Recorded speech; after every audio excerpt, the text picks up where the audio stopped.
ಗಾನವಿ ನನ್ನ ತಂಗಿ ಮಗಳು. ಅವಳು ತುಂಬಾ ಮುದ್ದಾಗಿ ಸಾಕಿದ್ರಿ. ನನಗೆ ಹೆಣ್ಮಕ್ಳಿಲ್ಲ. ಸರಿ ಸಾಕಿದ್ವಿ. ನಾನೇ ಮೂವ್ ಮಾಡಿದೆ. ಇದು ಯಾರೋ ಹುಡುಗ ಚೆನ್ನಾಗಿದ್ದಾನಂತೆ, ನಮ್ಮ ಫ್ರೆಂಡ್ ಯಾರೋ ಹೇಳಿದ್ರು.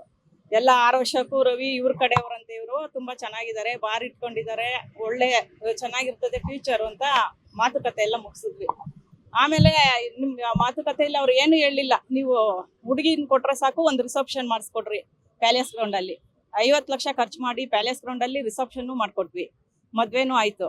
ಆಮೇಲೆ ಕಾರ್ಡ್ ಹೊಡ್ಸಕ್ ಮುಂಚೆನೆ ನಾವು ಕೇಳಿದ್ರೆ, ಆ ಹುಡುಗ ಅದಕ್ಕೆ ಮುಂಚೆನೆ ಹೇಳ್ತಾ ಇದ್ದ, ಒಡವೆಗಳು ಎಷ್ಟು ಮಾಡಿಸಿದ್ದಾರೆ ನಿನ್ಗೆ, ಏನೇನು ಒಡವೆ ಕೊಡ್ತಾರೆ, ಏನೇನು ಕೊಡ್ತಾವ್ರೆ, ಸೈಟ್ ಕೊಡ್ತಾರ, ಕಾರ್ ಕೊಡ್ತಾರ ಅಂತ. ಅದೆಲ್ಲ ನಾನು ಕೇಳ್ಬಿಟ್ಟು ಅವ್ರ ಅಮ್ಮಗೆ ಫೋನ್ ಮಾಡಿದೆ, ಹುಡುಗ ಅವ್ರ ಅಮ್ಮಗೆ.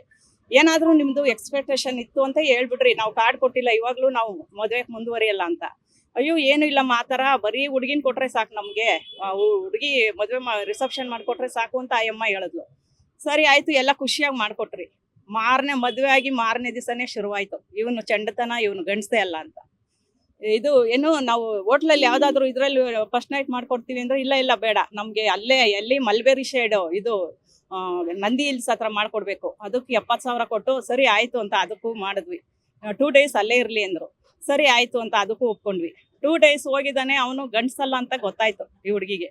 ಅವನೇನೋ ಅದೆಲ್ಲ ಮುಚ್ಚಿಡ್ಬೇಕು, ನಾನು ಗಂಡಸ್ತನ ತೋರಿಸ್ಬೇಕು, ನನಗೆ ಈಗ ರೀಸೆಂಟಾಗಿ ಆಪ್ರೇಷನ್ ಆಗೈತೆ, ಟೈಮ್ ಬೇಕು ನನಗೆ, ಹಂಗೂ ಮಗು ಆಗಿಲ್ಲ ಅಂದ್ರೆ ಒಂದು IVF ಮಗು ಮಾಡ್ಕೋಣ ಜನಗಳಿಗೆ ತೋರ್ಸಕ್ಕೆ.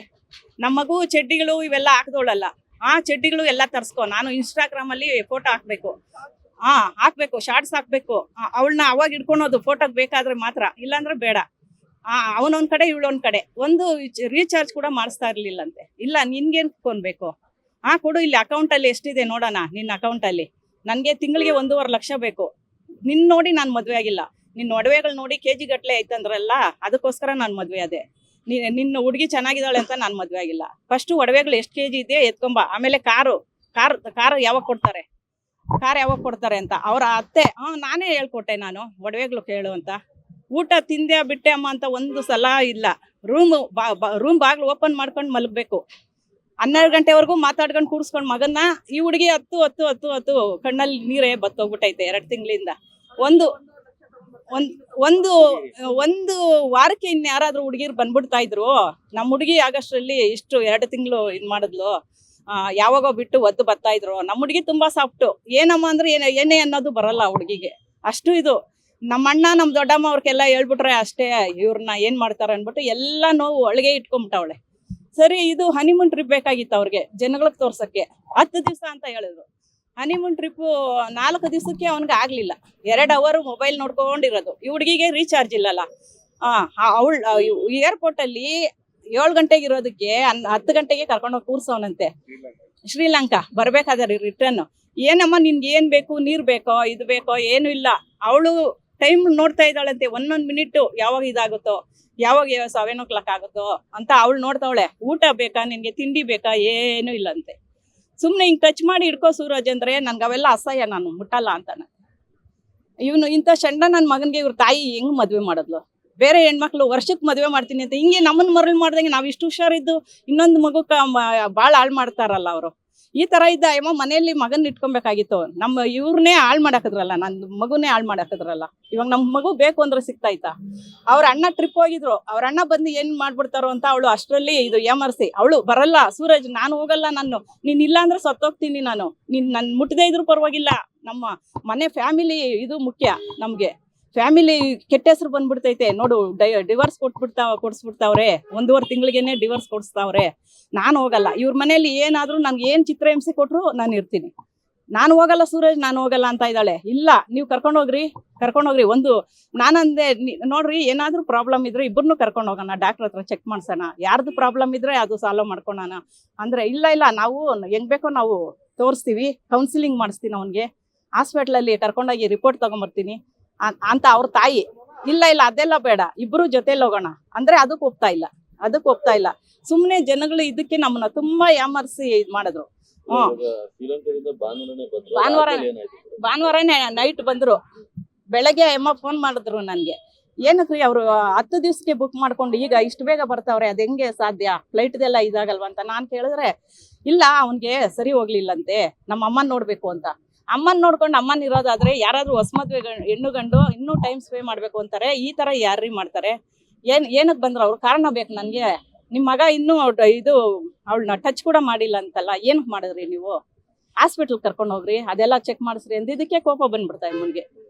ಆಮೇಲೆ ಸೂರಜ್ ನೀನ್ ಗಂಡ್ಸೇ ಅಲ್ವಂತೆ, ಅವ್ನ್ ಗಂಡ್ಸಲ್ಲ, ಇರೋದ್ರಲ್ಲಿ ಇದ್ದಿದ್ದಂಗೆ ಹೇಳಿದ್ರೆ ಏನು.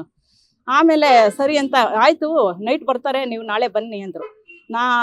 ಮಾರನೇ ದಿವಸ ಸೋಮವಾರ ನಾವೆಲ್ಲ ಹೋದ್ರಿ, ನಾನು ನಮ್ಮ ಯಜಮಾನ್ರು, ನನ್ನ ತಂಗಿ ಗಂಡ, ನನ್ನ ಮಗ. ಅಯ್ಯೋ ಎಷ್ಟು ಮಾತಾಡಿದ್ದಾರೆ ಅಂದ್ರೆ ಅವರು, ನಾವು ರೆಕಾರ್ಡು ಎಲ್ಲ ಮಾಡ್ಕೊಂಡಿದ್ದೀವಿ, ನಾನೇನು ಬಿಟ್ಟಿಲ್ಲ ಅವ್ರನ್ನ. ಆಮೇಲೆ ಆ ಹುಡುಗಿ ಇಲ್ಲ ಏನಾದ್ರೂ ಆಗ್ಲಿ, ಅವ್ರ ಅಮ್ಮನ್ ಬೈತಾವಳೆ, ಯಾಕಮ್ಮ ನೀವಿಬ್ರು ಬರ್ದಿರಾ ದೊಡ್ಡಪ್ಪ ದೊಡ್ಡಮ್ಮನ ಎಲ್ಲ ಕರ್ಕೊಂಬಂದಿದ್ದೀರಾ? ನಾನು ಇದೆಲ್ಲ ಪಬ್ಲಿಕ್ ಆಗುತ್ತೆ. ಆಮೇಲೆ ಕರ್ಕೊಂಡೋಗ್ರಿ ಅಂತ ಅವಳು ಕಾಲು ಹಿಡ್ಕೊಂತೀನಿ, ಸೂರಜ್ ನಿನ್ನ ನಾನು ಕಳಿಸ್ಬೇಡ, ನಾನು ಇಲ್ಲೇ ಇರ್ತೀನಿ, ಕಾಲು ಹಿಡ್ಕೊಂತೀನಿ, ನಿನ್ನ ಕಳಿಸ್ಬೇಡ, ನೀನಿಲ್ಲ ಅಂದ್ರೆ ನಾನು ಸತ್ತೋಗ್ತೀನಿ. ಆ ಹುಡುಗಿ ಅಷ್ಟು ಇಟ್ಕೊಂಡಿದ್ಲು. ಇಲ್ಲ ಬೇಕಾಗೇ ಇಲ್ಲ, ನೀನ್ ಏನ್ ಕೇಳ್ದೆ? ನಾನು ಹೇಳ್ದೆ ತಾನೆ, ಮನೆಯವ್ರ ಹತ್ರ ಎಲ್ಲ ಹೇಳ್ಬೇಡ ಅಂತ ಹೇಳ್ದೆ ತಾನೆ. ಇಲ್ಲ ನೀನ್ ಬೇಕಾಗಿಲ್ಲ, ಹೋಗು, ಓದ್ತಾ ಇರುವಂತ. ಅವಳು ಮನ್ಸೇ ಇಲ್ಲ, ಒಡವೆಗಳೆಲ್ಲ ಒಂದ್ ಬಾಕ್ಸು ಕೊಟ್ಬಿಟ್ಟವಳೆ, ಅವ್ರ ಅತ್ತೆ ಕೈಲಿ ಇಟ್ಕೊಂಡವಳೆ ಬಾಕ್ಸು ಫುಲ್ಲು. ಇನ್ನೂ ಏನಿದೆ ನಿಂದು?